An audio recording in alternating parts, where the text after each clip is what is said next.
let's talk about one of the most baffling contradictions of our time. You see, our world produces more than enough food to feed every single person on the planet. And yet, hundreds of millions of people are starving. This isn't a paradox of scarcity, it's a paradox of abundance. So let's start with a hard number, 2,750. That's roughly how many kilocalories of food our global agricultural system produces, for every single person, every single day. That is more than enough to keep all 8 billion of us healthy and fed.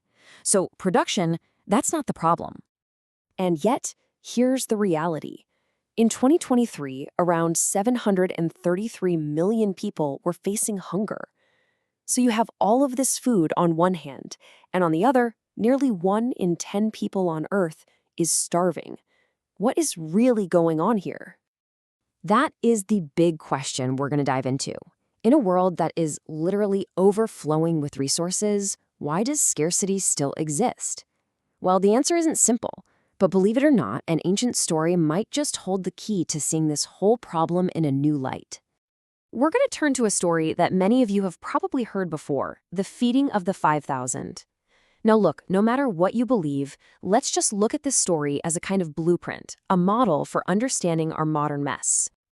Okay, so picture this. You have a huge, hungry crowd. They're in the middle of nowhere, and the only food available seems to be 5 loaves of bread and 2 small fish.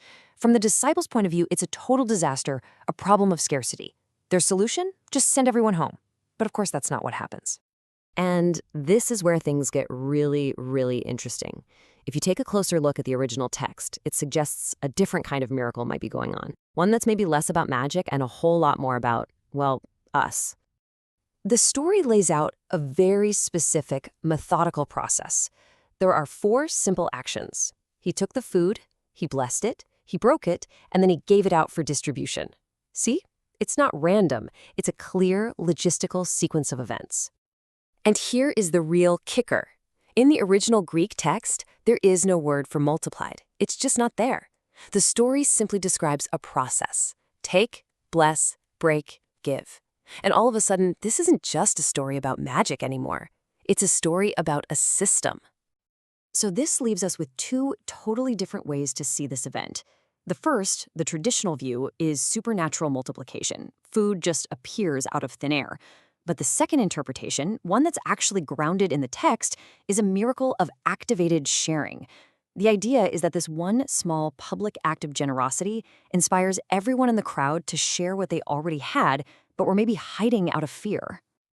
You see, the real magic here wasn't about making more food. It was about unlocking the abundance that was already there, hidden in people's bags, through a simple act of trust and organized sharing. And this idea, this wasn't just some one-off story. It actually points to something much bigger, a systemic principle that was embedded in ancient laws designed to build a fair and just society. I'm talking about concepts like the Sabbath and the Jubilee year. These were radical social technologies. Seriously, think of them like these society-wide reset buttons. Every 7 years, and especially every 50 years, debts were just canceled. Land was returned. The whole system was designed to stop generational poverty before it could even start.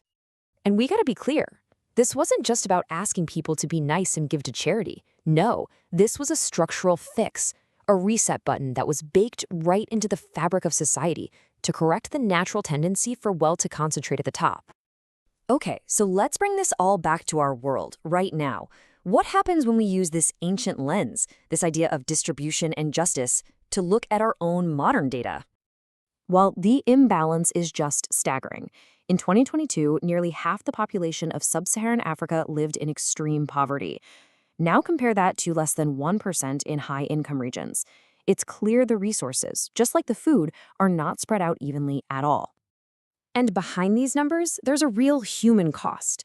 We're talking 864 million people facing severe food insecurity. That means sometimes going whole days without eating. Now look how tragically close that number is to the 838 million people living in extreme poverty. It's a massive disconnect between what we have and who has it. And this is where it goes from a paradox to just an outrage. While hundreds of millions go hungry, we lose or waste 1/3 of all the food produced on this planet. A full 1/3 of it. It never even makes it to a person's plate. So where is all this waste coming from? Well, get this. Of the more than 1 billion tons wasted every year at the consumer level, a massive 60% of it happens in our own homes. So this isn't just a farm or a factory problem, it's a consumption problem. So you look at all this, right? You put the pieces together, and the conclusion is just you can't escape it. We do not have a production problem. We have a distribution problem, a waste problem, and frankly, a justice problem. The food is there, the access to it is not. All right, so what do we do with all this? How do we connect this ancient wisdom with this modern and kind of depressing data to find a path forward? It all starts with a shift in perspective, a total reframe of the problem. For way too long, we've acted like hunger is a material problem, that we just need to grow more food. But the data and that ancient story, they both tell us it's actually a moral and logistical problem, that we need to share the food we already have. Here's the bottom line. Abundance on paper, it means nothing. Our world is full of it. Real, tangible abundance, the kind that actually feeds people, only becomes real when we build systems of conscious sharing, coordination, and justice. Because the miracle we're all waiting for, it isn't about making more stuff appear out of nowhere. It's about unlocking our own human cooperation and taking moral responsibility to transform the abundance we already have into sustenance for everyone. So I'll just leave you with this question. What if we stopped waiting for a miracle to produce more? What if the miracle we need isn't more food at all, but just a new way of seeing what's already here?